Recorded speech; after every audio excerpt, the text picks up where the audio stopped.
நான் என்ன சொல்கிறேன் என்று உங்களுக்கு புரிகிறதா என் சகோதர சகோதரிகளே?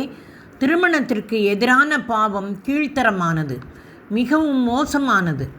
ஒருவரின் திருமணத்தை முறிக்கும் விதமாக நீங்கள் ஆலோசனை கூறுவதை விட உங்களுக்கு கண்களும் நாவும் இல்லாமல் போவது மிக நல்லது.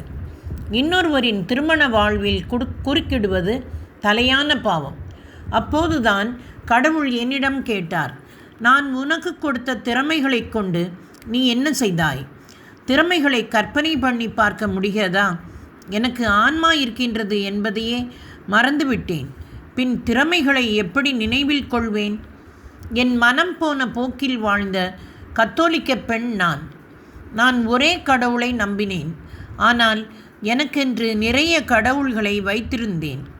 எல்லாவற்றிற்கும் மேலாக கடவுளை அன்பு செய்ய வேண்டும் என்கிற முதல் கட்டளை பற்றி அவர்கள் என்னிடம் கேட்டபோது, நம்மை மிக பெரிதும் அன்பு செய்கின்ற, அன்புக்கெல்லாம் அன்பாகிய பேரன்பை பற்றி எனக்கு விளக்கினார்கள்.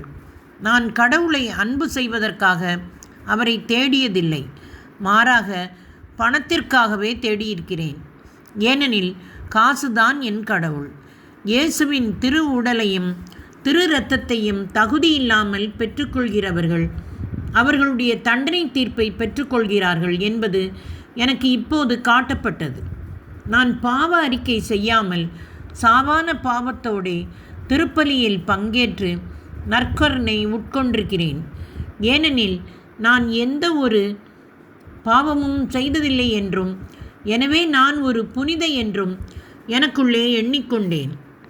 என் மணிக்கட்டில் மந்திரித்த கயிறும் என் கைப்பையில் அதிர்ஷ்ட தகடும் நான் கருத்தரித்து விடக்கூடாது என்பதற்காக என் கருப்பையில் வைத்திருந்த கருத்தடை சாதனத்தோடும், சுருக்கமாக சொன்னால் சாத்தானை கையில்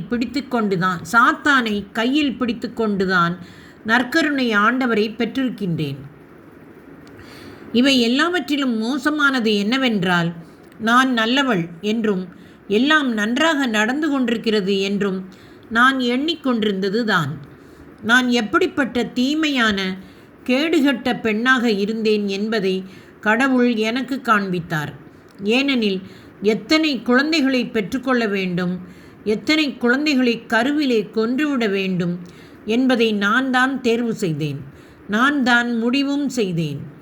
திருச்சபையிலிருந்து விலக்கப்பட்டவளாகவே நான் தூய நற்கருணையை உட்கொண்டேன் என்பதை கடவுள் எனக்கு காண்பித்தார்.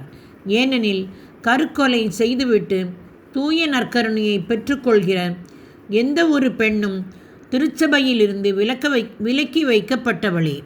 தொடர்வோமா நண்பர்களே?